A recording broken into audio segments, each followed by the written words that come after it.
Well, we've got quite the news cycle churning today, wouldn't you say? Yeah, definitely a lot to unpack. Starting with, I guess, rising tensions in the Middle East again. Hmm. Seems like we can't catch a break there. First rocket attack from Lebanon into Israel since that November ceasefire. Right, right. And Israel, well, they didn't hesitate to respond, did they? Multiple airstrikes on southern Lebanon. They hit back hard and fast. They're claiming they took out a whole bunch of rocket launchers, even a Hezbollah command center. But tragically, there were casualties on the Lebanese side, right? Yeah, it's awful. The Lebanese health ministry is reporting 7 deaths, a child among them, and 40 injured. And then Israel launched a second wave of strikes later. Even more intense. This time they went after command centers, infrastructure, and, got to hit the weapons storage facilities. This all feels a bit like a ripple effect from the increased Israeli operations in Gaza. It does, doesn't it? I mean, right after, Israel intercepted 3 rockets over Metula. Luckily, no casualties reported there.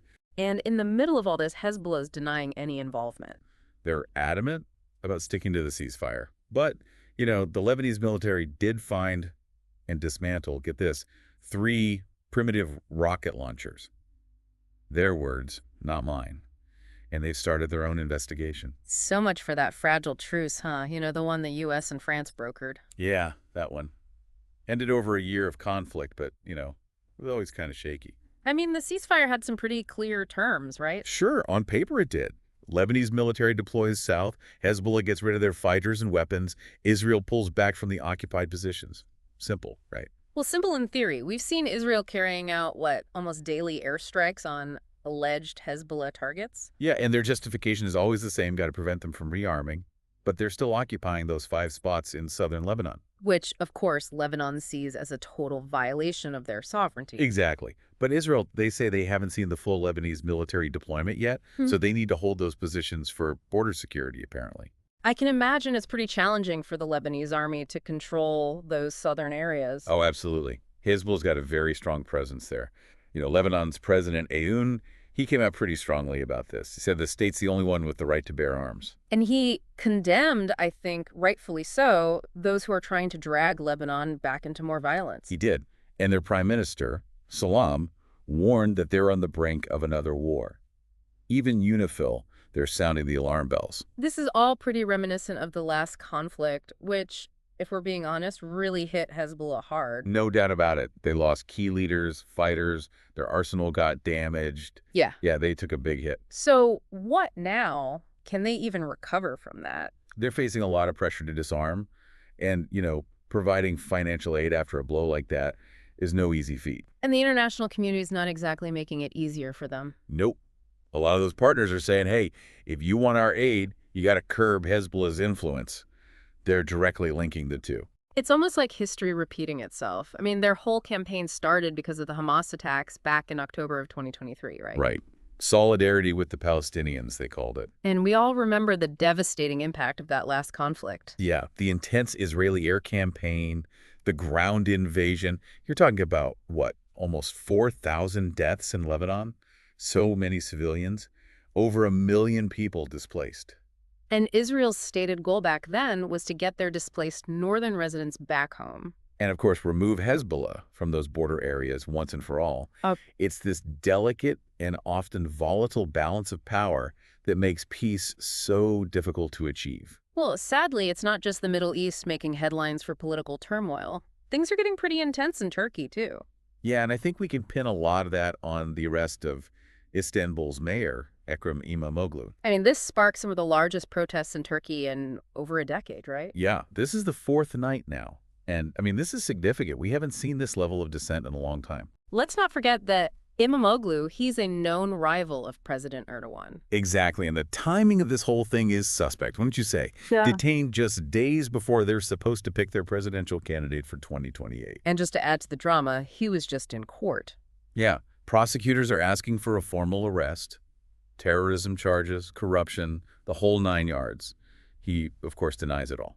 Erdogan's really coming down hard on this whole thing, condemning the unrest, blaming it all on the opposition party, the CHP. Says they're just trying to stir up trouble and polarize people. And the authorities wasted no time. They were using tear gas outside İmamoğlu's office even before the protests got going. They did. And once those crowds started growing, well, they just kept firing those tear gas volleys to break them up. Didn't really work, though. People are out there chanting, rights, law, justice. Bold move, Okay. given the government straight up banned gatherings. Oh, absolutely. You Huh. can tell people are worried, really worried about what all this means for their future. It's a dangerous time to speak out, I imagine. I noticed a lot of the protesters, they didn't seem too keen on giving their names or showing their faces to reporters. Yeah, understandable, I guess. Yeah. And it's not just contained to Istanbul anymore. This is spread to Ankara, Izmir. Same story everywhere. More water cannons, more bans on gatherings. It's escalating quickly. And it's getting violent.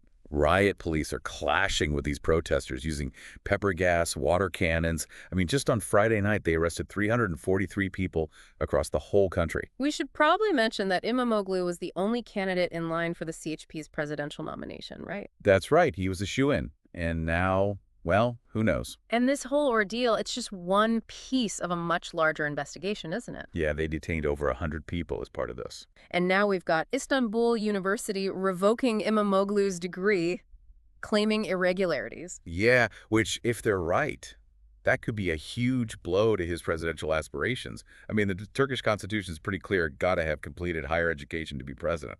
Which brings us back to Erdogan, who has been in power for a long time now. 22 years, to be exact. He's hitting those term limits in 2028, unless they change the constitution. Of course, opposition figures are claiming this whole thing is just a way to silence their rivals. Right, they're saying it's politically motivated, plain and simple. And the Ministry of Justice, well, they're sticking to their guns, insisting on judicial independence. You know, this situation in Turkey, it's really a microcosm of what's happening in a lot of places. The struggle for democracy, the push and pull between those in power and those demanding change. Shifting gears a bit, let's talk about Ukraine. Steve Witkoff, Donald Trump's special envoy, he's been making some waves with his comments, hasn't he? Yeah, to put it mildly, he's basically written off that plan by Keir Starmer, for an international force in Ukraine. It's just a bunch of posturing. He even went as far as praising Vladimir Putin. Called him super smart and said he liked him. I think a lot of eyebrows were raised when that came out. Oh, for sure. This came right after he met with Putin, by the way. And he was singing Putin's praises, wasn't he? Big time. Gracious and straight up were the words he used.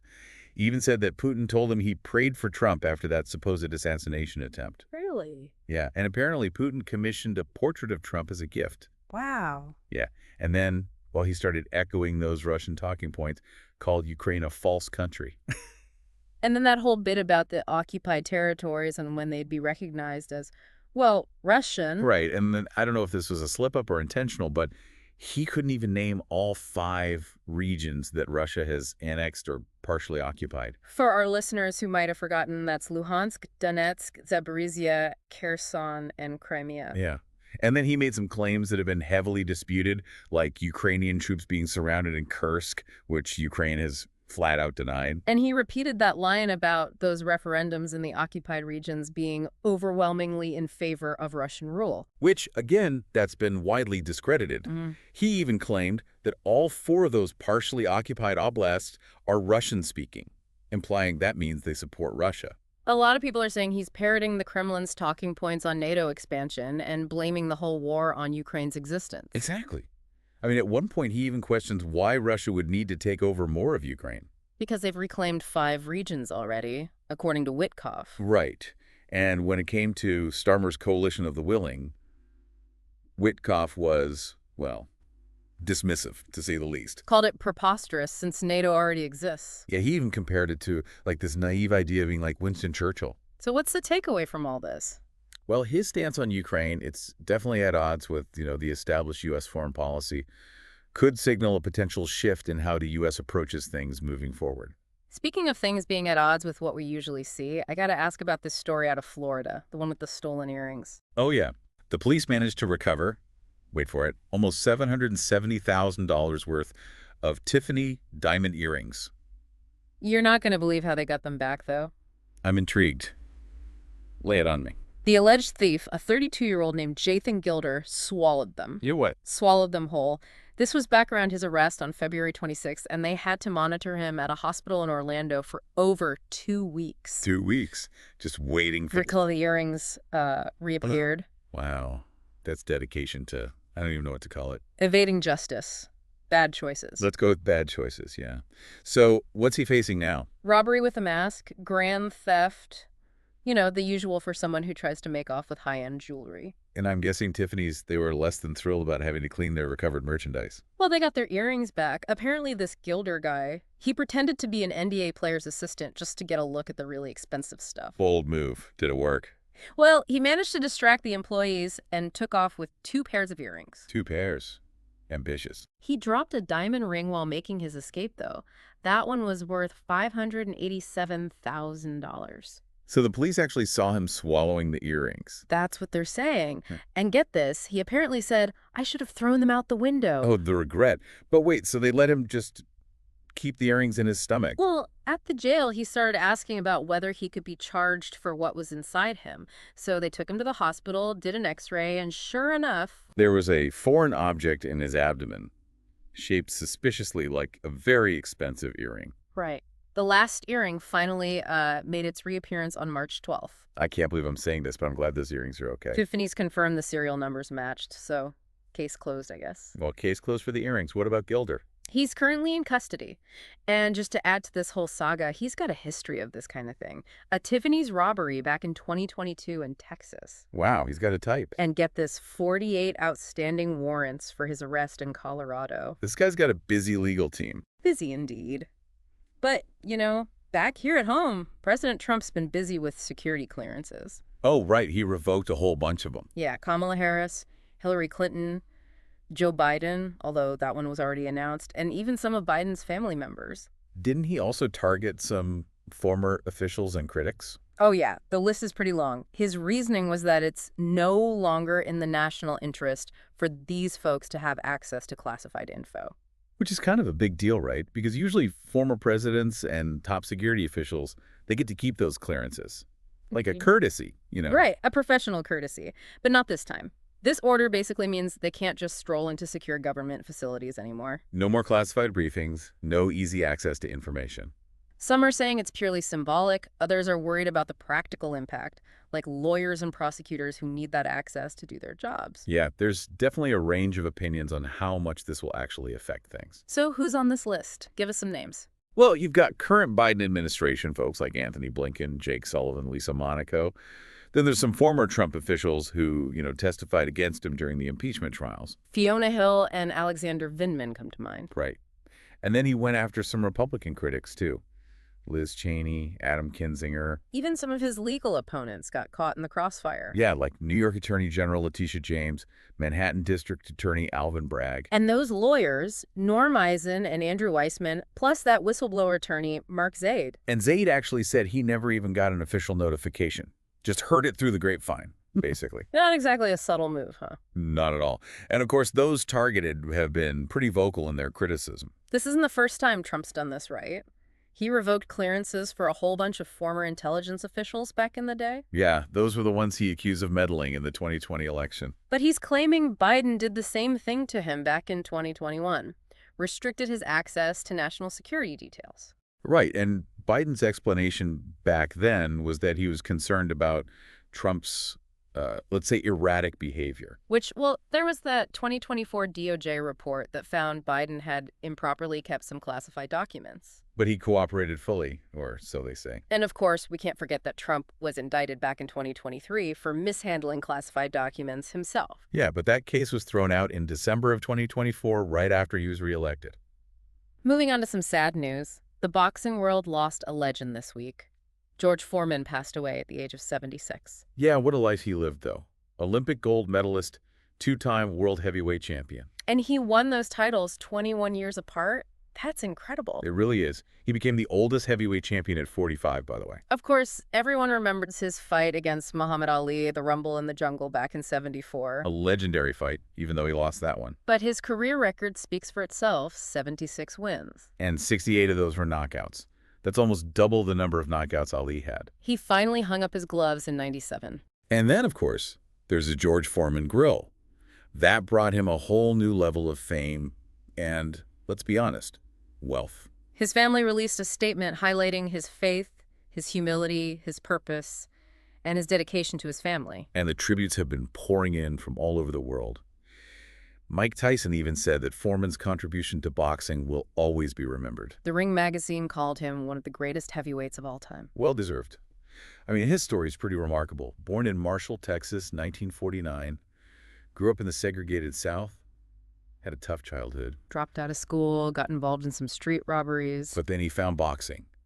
And after the '68 Olympics, he just dominated. Won 37 professional matches in a row. And he defeated Joe Frazier in '73. Yeah, just a couple of years before that Rumble in the Jungle. And speaking of that fight, he actually talked about it 50 years later. Even mentioned the rope-a-dope tactic that Ali used against him. It's amazing to see how he could look back on that loss with such perspective. Because after that, he retired in '77, became an ordained minister, even founded his own church in Texas. The Church of the Lord Jesus Christ, wasn't it? That's the one. He actually said that losing to Ali was the best thing that ever happened to him because it led him to his preaching. It's incredible how some people can find such profound meaning in those moments of defeat. But then, in '87, he stepped back into the ring, said he was doing it to raise money for his youth center. And wouldn't you know it, he won another 24 matches. And in '94, he did the unthinkable, regained the heavyweight title, this time by defeating Michael Moorer. What a comeback story. And then he became the pitch man for the George Foreman grill. The lean, mean grilling machine. It's kind of iconic, isn't it? Well, absolutely.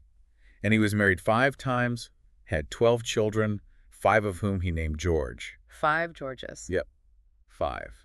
Well, speaking of iconic figures, there's been a lot of concern about Pope Francis's health lately. Oh, right. I heard he's being discharged from the hospital on Sunday. He is, but the doctors are saying he needs at least 2 months of rest at the Vatican.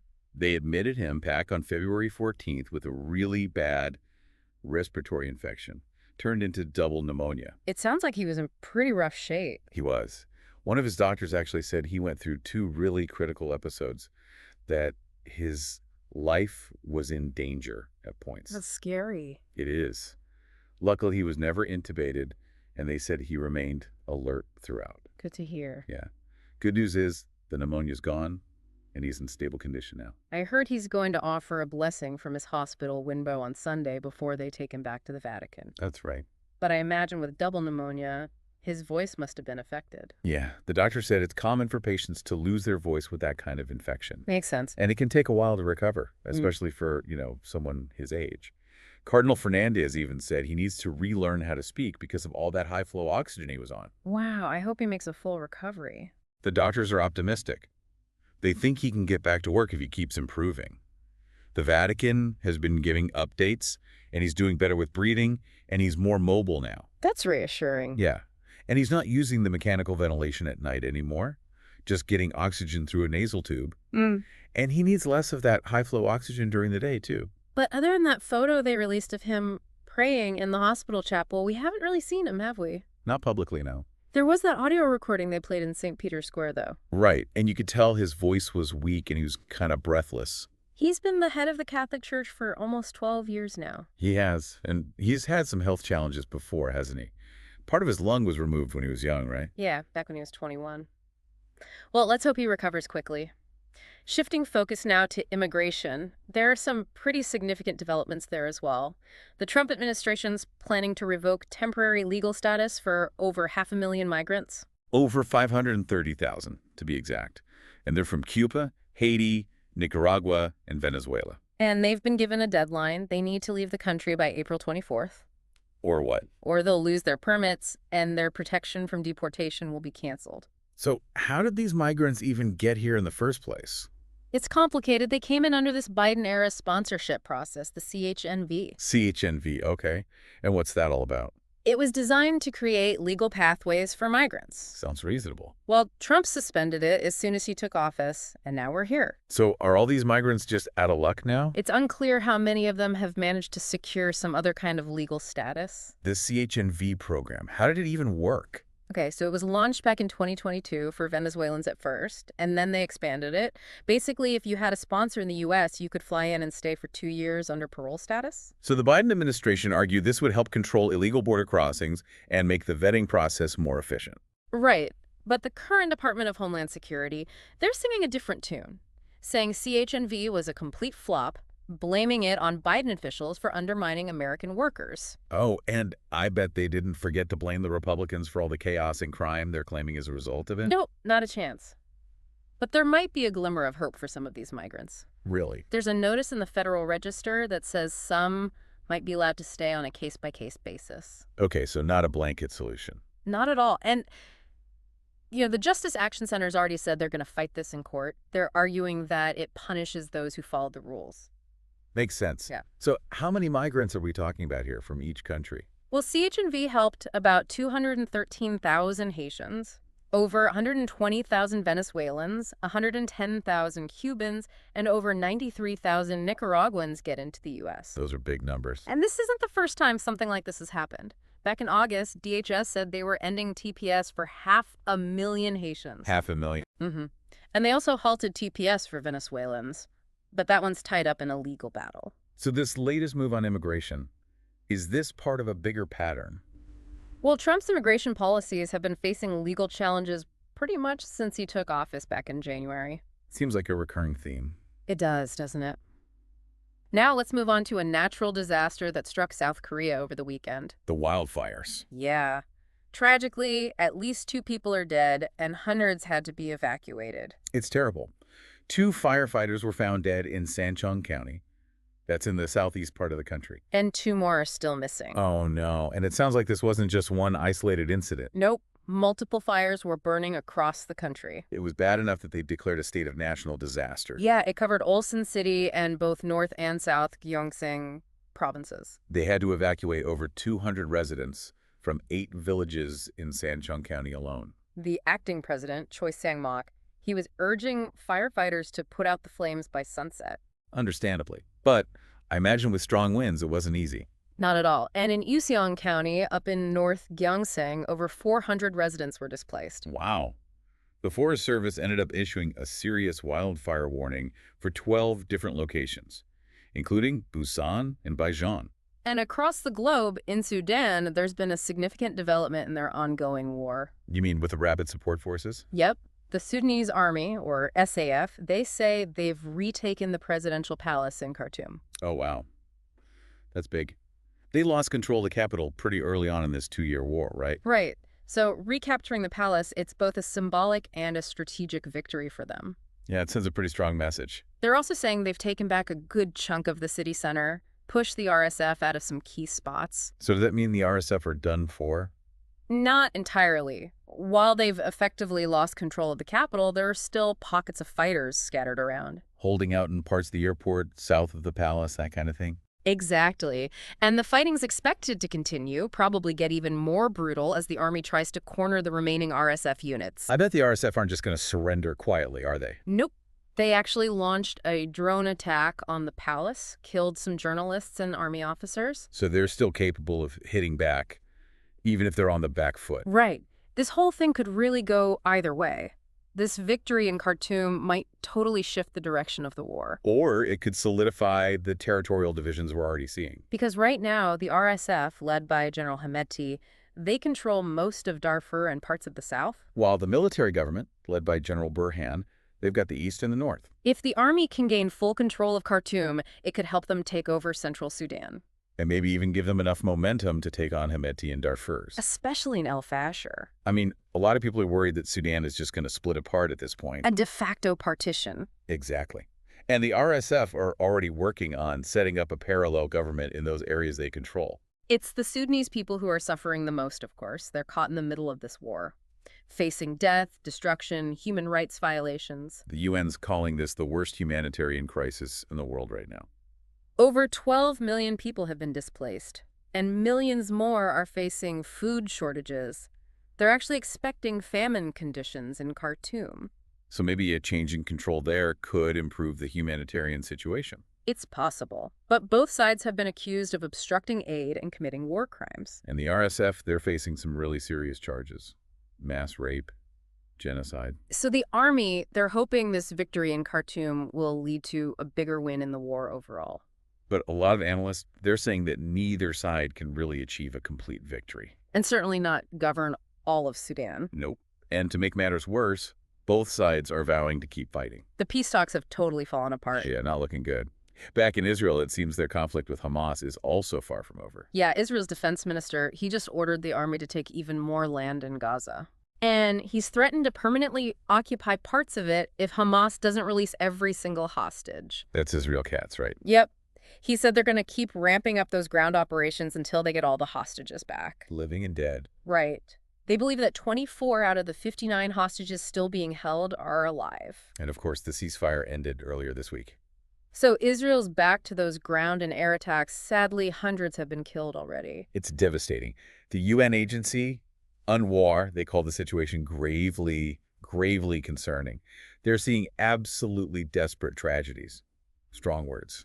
Israel and the U.S. are both accusing Hamas of walking away from proposals to extend the ceasefire. But Hamas, they say they've been engaging responsibly. Katz basically said that the more Hamas digs in their heels, the more territory they're going to lose. So what are the chances they'll actually give in? Well, Katz claims Israel is still on board with that Witkoff proposal, the one for a two-stage hostage release. With the ceasefire in between. Right. But Israel's also saying they'll keep fighting until they get those hostages back and defeat Hamas completely.